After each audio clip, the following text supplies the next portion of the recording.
Você sabe os principais motivos que fizeram o Machine Learning crescer tanto nos últimos anos? E quais são as perspectivas de futuro? O que é esse tal do metaverso? Será que eu começando a estudar Machine Learning hoje, eu vou estar dentro ou fora dessas novas tendências?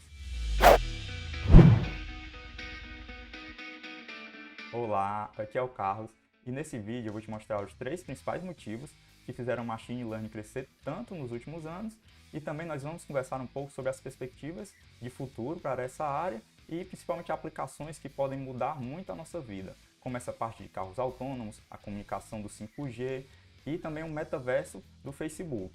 E nós vamos avaliar se aprender Machine Learning vai ser útil ou não para essas novas tecnologias que estão avançando rapidamente. Então se inscreve aqui no canal para não perder os próximos vídeos dessa série e vamos nessa. Quando nós definimos Machine Learning lá no nosso primeiro vídeo, nós vimos que a definição vem justamente do Arthur Samuel, lá de 1959, né?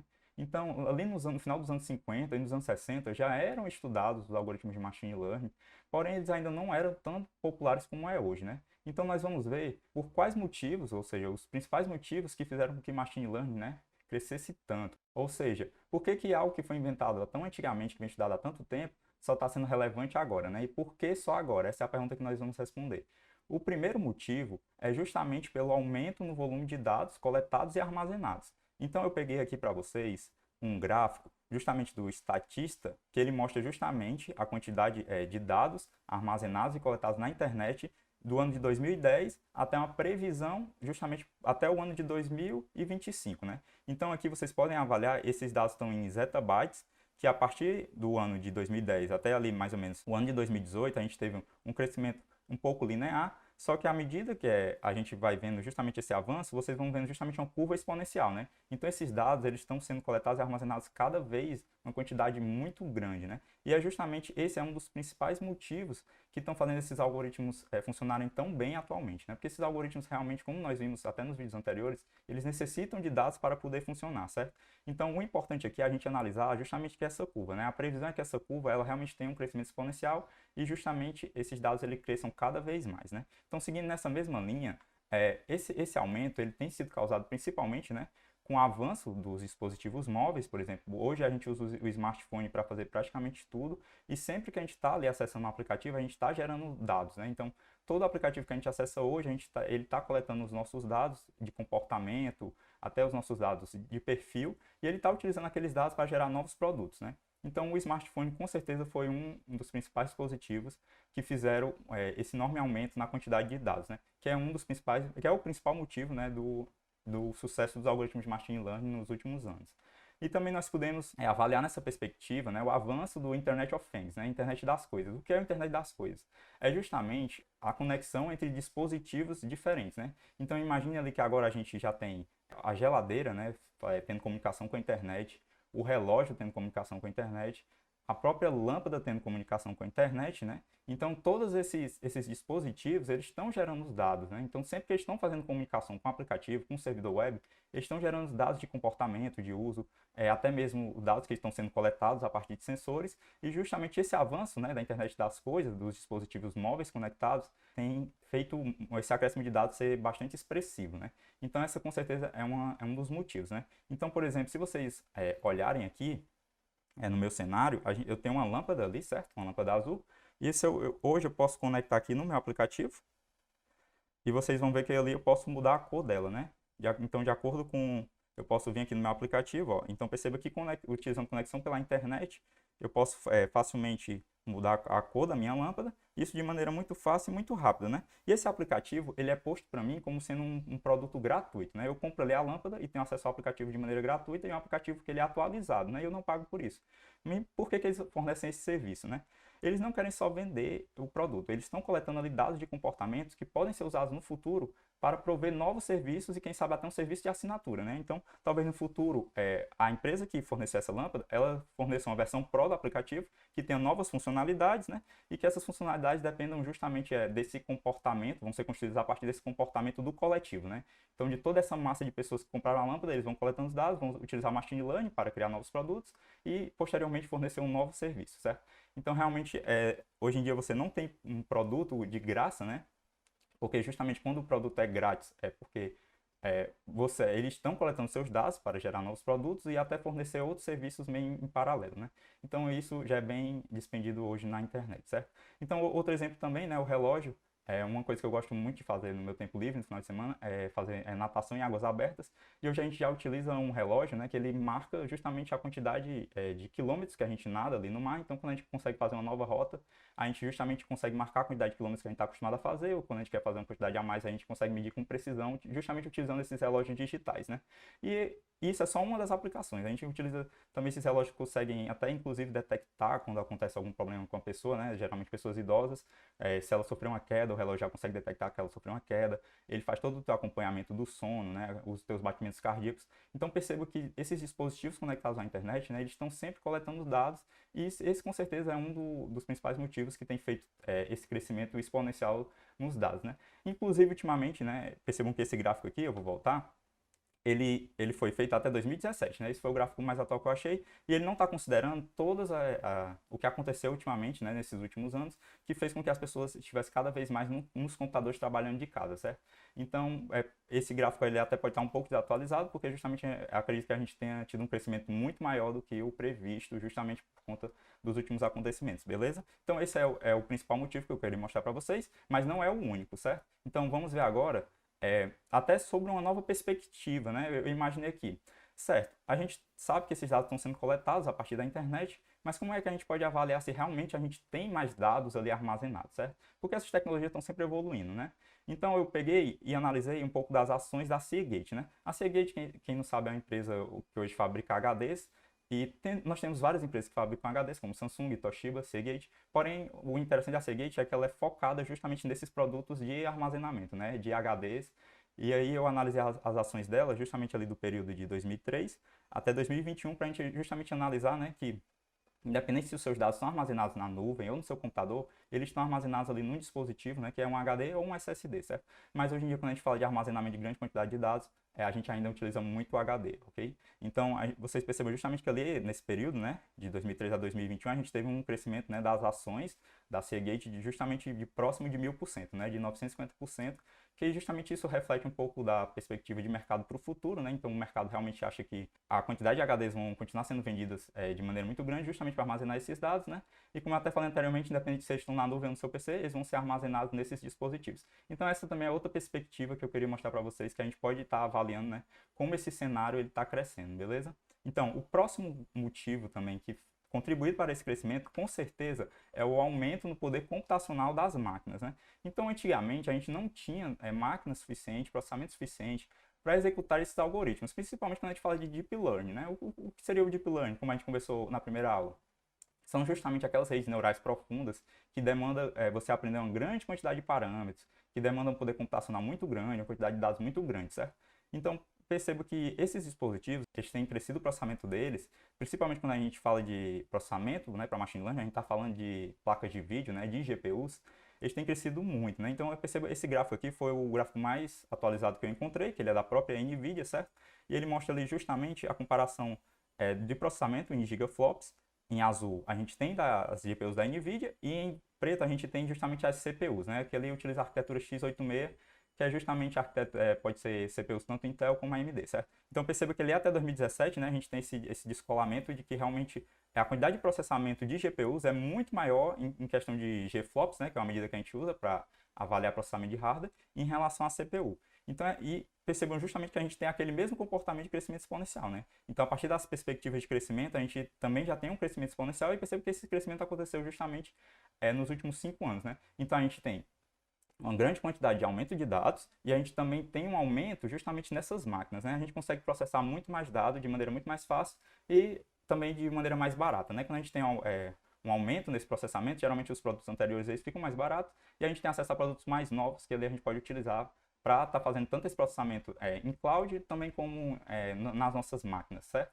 E até eu vou mostrar aqui um modelo, né, que é esse modelo mais recente da NVIDIA, porque esse gráfico aqui ele vai até 2017, mas hoje a gente já tem até a NVIDIA A100, né, que ela já processa 9.700 gigaflops, né, perceba que aquele gráfico ali a gente tem até 8.000, então a gente já tem dispositivos mais novos que processam muito mais do que esse gráfico mostra, e quando a gente fala de processamento de machine learning, essas empresas elas já estão interessadas nisso, né, porque tanto a parte de jogos, a parte de comércio, todas as áreas já estão utilizando algoritmos de machine learning para justamente fornecer novos serviços, né? Então essas empresas que fornecem esses equipamentos, elas estão ligadas nisso, né? Então hoje em dia, quando você compra uma GPU que tem as novas tecnologias, ela já vem com o que a gente chama de Tensor Core, né? O que é o Tensor Core? São peças de hardware que estão ali dentro da GPU, que elas já são focadas em fazer operações, na verdade já são otimizadas em fazer operações de matrizes, certo? Então essas operações de matrizes geralmente é o que a gente utiliza para fazer o treinamento desses algoritmos, né? Tanto treinamento como a predição também, certo? Então esses equipamentos, né, quando a gente fala de Tensor Core justamente para trabalhar com esses algoritmos de machine learning, a gente já tem até um processamento que é o dobro, né? A gente já chega perto dos 20.000 gigaflops, né? Quando a gente fala justamente utilizando essas estruturas de Tensor Core, que justamente vão vir nas placas de vídeos mais recentes da NVIDIA, né? Então essas empresas elas já estão ligadas nisso e elas já estão até construindo estruturas de hardware dedicadas justamente a fazer aprendizado de máquina, certo? Então esse com certeza é bem interessante e é com certeza um dos principais motivos que também tem feito, né, esses algoritmos crescerem tanto, certo? Eu fiz a mesma análise que a gente fez antes com a Seagate, só que agora eu coloquei a da NVIDIA, né? Então aqui a gente tem até uma certa distorção, porque nos últimos anos a gente não teve só um crescimento, né, vamos dizer assim, muito acima do exponencial em relação à aquisição de GPUs para fazer processamento de machine learning, mas também tem a questão das criptomoedas, né? Então perceba que aqui do ano lá pelo ano de 2000 até 2021, a gente teve um crescimento de mais de 6.500%, certo? Então, realmente é um negócio, assim, inacreditável, né? Então, realmente, vocês percebam que o mercado, né, ele tem apostado muito justamente nessas perspectivas, né? Então, é importante a gente sempre analisar isso. A gente tem que ver o que é que o mercado está apostando, né? O que é que ele está crescendo. Porque também não adianta a gente estar estudando aqui algo que no futuro talvez não seja mais útil, né? Ou seja, seja ultrapassado. Então, a gente tem que se adiantar aos problemas e justamente percebo que aqui, quando a gente fala de ações da NVIDIA, né, que o produto principal da NVIDIA é justamente as placas de vídeo, e hoje os principais frameworks que a gente utiliza, né, alguns deles necessitam que a gente utilize algumas bibliotecas da NVIDIA, né, como o próprio CUDA, e percebo que justamente o mercado ele tem essa confiança, né, justamente nesses produtos que vai continuar crescendo, e isso aí dá uma ideia para a gente mais ou menos dessa perspectiva de futuro, certo? Essa é só mais uma análise que a gente pode estar fazendo, mas também percebo que o processamento, né, como tem crescido muito, tem justamente ajudado nessa perspectiva da gente analisar todos aqueles dados que estão sendo coletados, beleza? E o terceiro, e não menos importante motivo que eu quero mostrar para vocês, é justamente o número de trabalhos publicados, né, em relação ao machine learning. Porque essas técnicas que nós utilizamos hoje, muitas delas foram inventadas há pouco tempo, né? Apesar de, lá em 1959, ali pelos anos 60, tem sido inventado o Perceptron, a ideia lá da rede neural, da rede simples, né? Mas esses algoritmos eles ainda não eram possíveis justamente porque a gente não tinha processamento em larga escala, os estudos, o mercado ele não tinha uma visão tão aprofundada nisso, não tinha também tanto investimento como tem hoje, certo? E esse investimento ele tem gerado justamente uma quantidade de trabalhos científicos e técnicas, né, que são publicadas diariamente, né, tem também crescido no mesmo ritmo que a gente viu anteriormente. Então aqui se a gente fizer, eu fiz uma análise, esse dado aqui eu coletei lá no portal da Scopus, né, que é um portal que a gente vai ter trabalhos científicos publicados, e pesquisei justamente pelo termo Machine and Learning, né? Então pesquisei por essas duas palavras, então peguei todos os trabalhos que tinham justamente menção a Machine Learning, independente da área, se é da área de tecnologia, se é da área de humanas, e enfim, eu peguei todos esses dados e coloquei ali num gráfico, né, e peguei até 2020, e a gente consegue justamente perceber um aumento, né, enorme, né, nesses trabalhos que estão sendo publicados, certo? E essas técnicas que elas são validadas e são publicadas, geralmente a gente utiliza muito rapidamente, né? Uma vantagem da nossa área é justamente essa, que a gente é muito dinâmico, né? Então, quando a gente publica uma nova técnica que tem uma vantagem em relação à outra, rapidamente esses frameworks eles são atualizados e a gente consegue utilizar facilmente essas novas técnicas que são publicadas, certo? Então, realmente é muito interessante a gente estar ligado nessa perspectiva, certo? E esses foram os três principais motivos, né, que fizeram o machine learning crescer tanto. E vamos agora conversar um pouco quais são as perspectivas de futuro para esse mercado, né? Porque a gente realmente já viu que a partir dessas perspectivas eles não só cresceram muito nos últimos anos, como também a tendência é que cresçam cada vez mais, certo? Mas isso a gente só vai saber realmente quando a gente avaliar os próximos dados. Então vamos pensar um pouco aqui nas perspectivas, né, de futuro. Então a gente teve inclusive agora em novembro um leilão do 5G, né? Por que que o 5G é tão importante nessa linha de trabalho que a gente está pensando, né?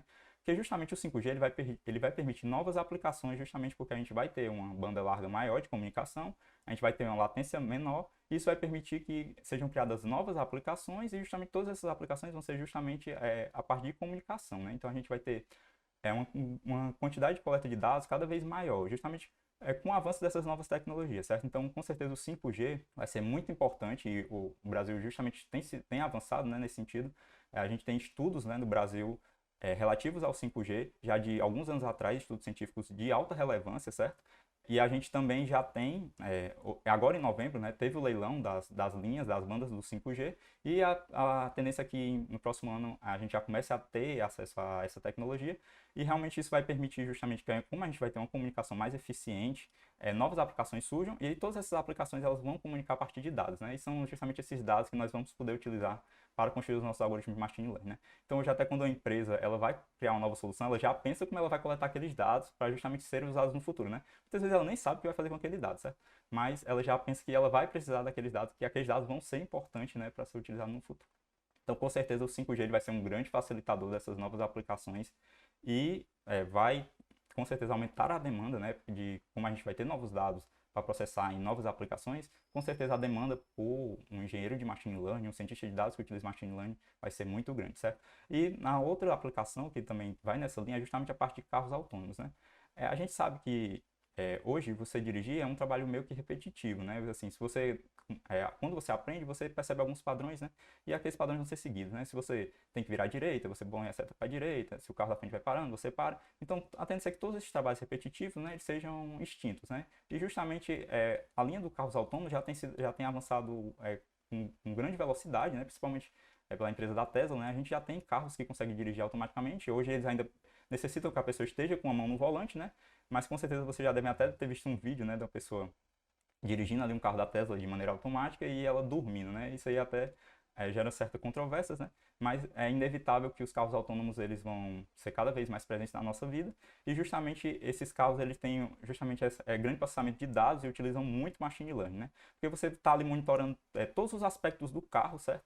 E não só a parte de direção. Então você vai ter ali a bateria, o consumo, a velocidade que você está andando. E a tendência é que esses carros eles se comuniquem no futuro, né? E a gente tem até um trânsito cada vez mais seguro, certo? Porque à medida que todos os carros forem autônomos, eles conseguirem se comunicar, aí a gente volta para a questão do 5G, né? O 5G vai permitir essa comunicação com a menor latência, com maior velocidade, né? Quando eu digo uma menor latência, é a informação chegar de um lado para o outro com uma velocidade mais rápida, né? Eu diria nem mais rápida, né? Mas com, até o pessoal chama um ping menor, né? Então isso com certeza vai permitir novas aplicações, certo? E à medida que também for avançando essa questão dos carros autônomos, vai ser muito importante para a gente que utiliza machine learning, né? A gente tem que estar aprendendo como essas aplicações funcionam e a gente utilizar isso para trabalhar com novas oportunidades, beleza? E quando a gente fala, aí, quando a gente combina nessa parte de comunicação com carros autônomos, a gente já pode pensar mais além, né?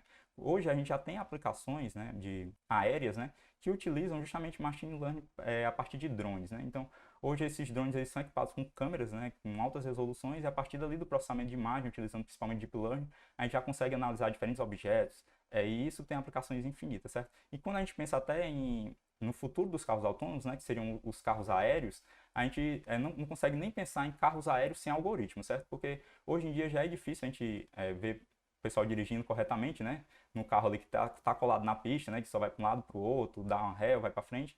E aí, até hoje mesmo eu presenciei um acidente de carro, certo? Eu tava aqui atrás e o carro da frente ele deu uma encostadazinha no carro do lado. Então eu percebo que realmente o ser humano ele tem uma certa dificuldade, né, em fazer esses trabalhos. E quando a gente acrescenta uma nova variável, que seria a altitude, né? Então, além de você conseguir ir para o lado, para o outro, para frente, para trás, você também ir para cima ou para baixo. E a gente fala de popularização desses serviços, né? A popularização dos carros aéreos. A gente não consegue pensar nisso, certo? Sem falar de algoritmos, principalmente, né, algoritmos de machine learning, ou seja, algoritmos que detectam padrões e conseguem se adaptar a partir do movimento como um todo, certo? Ou seja, consegue detectar padrões dentro de uma população, certo? Então, hoje eu não consigo pensar nessa parte de carros aéreos e também em aplicações de drone, né, que vão ser cada vez mais recentes, sem pensar em algoritmos de machine learning, certo? Então, realmente, se a gente for pensar nessa perspectiva de futuro, né, é praticamente impossível você pensar no futuro sem avaliar a necessidade de utilizar algoritmos de machine learning, beleza? E voltando naquele assunto do metaverso, né? O que é esse metaverso? Será que eu estudando agora machine learning, eu vou estar dentro ou fora dessa tendência de futuro, certo? Bom, o metaverso ali, como o Facebook tem apostado bastante nisso, né? Até mudou o seu nome para justamente Meta, é justamente aquele universo que a gente vai ter acesso principalmente através do VR e que a gente vai ter uma comunicação, né, com o meio digital, né? A gente vai meio que enganar os nossos sentidos para a gente achar que está dentro do meio digital e ali a gente pode ter duas maneiras de avaliar esse metaverso, né? A gente pode ter um mundo totalmente digital E ali nesse mundo digital a gente vai ter um avatar, a gente vai ser representado a partir de um caractere ali, e a gente vai ter acesso a um mundo ali, um mundo 3D, né, claro, e a partir daquele mundo a gente vai conseguir interagir com outras pessoas e com produtos, né, principalmente, porque essas empresas, o que elas querem é justamente, principalmente o nicho hoje do Facebook, né, ele é focado em propaganda, né, então a principal receita dele hoje vem de propaganda, então a gente vai ter acesso a propagandas, a produtos, a meios de diversão, né, para atrair esse público, e isso dentro de um mundo virtual, certo? E também tem a outra perspectiva, que é justamente a gente utilizar esses óculos já com o mundo real, né? Então a gente teria uma visão do mundo real e a partir desses óculos a gente conseguiria ver comunicações a mais além do mundo real, né? Então ali, por exemplo, quando você estivesse dirigindo um carro, né, você poderia ver a velocidade do carro ali no seu óculos, ou até mesmo, você pode imaginar que está até como se fosse dentro de um jogo, né? Você, em vez do GPS, ele tá ali no seu celular, né? Ele já mostrar um caminho, né? Ali como se fosse na sua frente, certo? E você apenas ir seguindo isso, porque você está usando um óculos, né? Que ele vai processar em cima da imagem da realidade que você está vendo, certo? E quando a gente fala justamente dessas aplicações, né? Que realmente são infinitas, quando a gente para imaginar, todas essas aplicações, ela caem justamente em cima de duas coisas, né? Processamento de imagem, principalmente, e a gente está falando do universo 3D, certo? E processamento de voz, né? Porque ali você também vai estar se comunicando, né? E eu já acredito que a maneira mais fácil da gente estar se comunicando, principalmente sem utilizar as mãos, é a voz, certo? E também a gente vai ter a comunicação entre texto, né? Quando a gente quer acionar um comando, apertar um botão, geralmente a gente gosta muito de utilizar texto, né? Quando a gente quer que aquela mensagem, né, seja transmitida posteriormente e seja avaliada, certo? Então, partindo dessa perspectiva de voz, imagem e texto, hoje os principais algoritmos que lidam com isso é justamente algoritmos de machine learning e de deep learning, né? Então, realmente, se você quer estar dentro desse metaverso, se você quer trabalhar com esses algoritmos que vão processar imagens 3D, né, imagens muito pesadas, para detectar padrões, e a partir daqueles padrões eu fazer aquela mudança digital, né? Então, por exemplo, o meu GPS, ele diz que eu vou entrar na rua daqui a 30 metros, só que eu não tenho uma precisão, né? Então, a partir do meu óculos, eu posso avaliar justamente aquela imagem ali, detectar onde tem uma entrada de rua, e ali mostrar justamente ali, a partir do meu óculos, onde é que vai ser essa entrada com perfeição, né? Ou então, se eu quiser mostrar uma propaganda, vamos imaginar que o McDonald's, ele quer financiar uma propaganda dentro do meu metaverso, né? Então eu posso ali, a partir do Facebook, fornecer um produto gratuito. Olha, eu estou fornecendo aqui o meu óculos, você pode adquirir por um valor baixo e você vai ter acesso a diversas aplicações dessa de maneira gratuita. Então, a partir dali, vamos dizer que eu quero vender publicidade e quando eu tiver justamente dentro desse mundo, no metaverso ali, já avaliando essas aplicações, eu posso ter, por exemplo, uma propaganda ali do McDonald's, justamente até no próprio prédio do McDonald's, ou em outro local, justamente já indicando, né? Ou seja, eu vou ter justamente aquela transformação, né? Vocês podem imaginar justamente naquela questão do Pokémon Go, né? Como é que o Pokémon Go funcionava, né? Em alguns momentos ele pegava ali a imagem da rua onde você está andando e ele colocava um Pokémon. Então é justamente essa ideia, né? A gente vai ter a transformação desse mundo físico com elementos digitais, né? E você poder interagir com esses elementos. Então, se você está estudando Machine Learning, né, com certeza você vai estar inserido nesse meio, porque justamente o processamento, né, que a gente utiliza, tanto a parte de detecção de imagem, a parte de comunicação com voz, vem justamente desses algoritmos de Machine Learning, né? Então, o que a gente tem de mais avançado hoje para trabalhar com essa parte é justamente Machine Learning. Então, realmente, se você quer estar pronto para o metaverso, né, que pode ser algo que funcione ou não, a gente só vai saber no futuro, mas você estudando Machine Learning, você com certeza vai estar inserido nesse mundo, né, que pode ser uma nova tendência, beleza? Então essas foram as principais perspectivas que eu queria mostrar para vocês e você não pode ficar de fora, certo? Então não se esquece de se inscrever aqui no canal para não perder os próximos vídeos dessa série, né? No próximo vídeo eu vou justamente te mostrar, né, quais os requisitos que você precisa saber para estar começando a estudar Machine Learning, né? Porque a gente já vai começar a entrar de maneira mais prática nesse assunto e eu vou te mostrar justamente quais são os requisitos e a gente também pode acabar revisitando eles para caso você esteja aprendendo do zero, né? Você já ter um guia, um norte, né? Por onde você deve começar a estudar, beleza? Então não se esquece de se inscrever e te vejo no próximo vídeo.